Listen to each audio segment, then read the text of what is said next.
Let's debunk a myth. Depression doesn't cause suicide. Depression may contribute to suicide along with other mental health factors, but none of those things alone causes suicide. The number one cause of suicide is despair. In his research, psychiatrist Mark Grolson describes despair as a despairing, when we become hopeless and disconnected from our emotional state. Another way to put this is emotional detachment. And this is one of the hardest things that a person can face. In fact, it's been said that despair is like the dark night of the soul. Let me put it this way. Your brain is made up of two parts. Well, actually, it's made up of a lot of parts. But let's look at the two hemispheres of brain. You have your left side of your brain and your right side. Your left side is where your logical processing takes place, and your right side is where your emotional processing takes place. This is also where your fight or flight mechanisms exist. And what happens is when we experience stress, cortisol, a stress hormone, floods our brains, and our fight or flight becomes activated.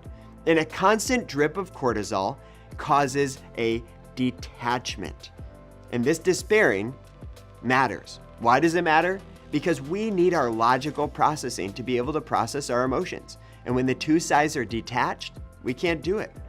That's why those who are in despair often feel numb or feel like they're experiencing their lives outside of themselves, because it's so difficult for them to identify how they really feel. So what do we do about it? Can this despairing really be fixed? Well, listen to this. Our brains are wired to respond to love, even when we're in despair. When we connect with another person, when someone empathizes with us and helps us to feel like we're heard or like we matter, the two sides of the brain begin to heal. How?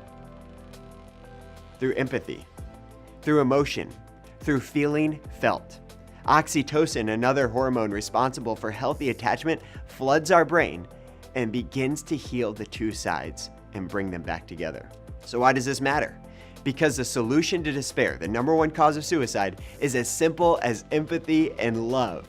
It is possible to heal the next generation and see them grow into healthy, successful individuals. The Youth Leadership Collective does workshops focused on training educators and parents with practical tools for healing despair in teens. It isn't just hype.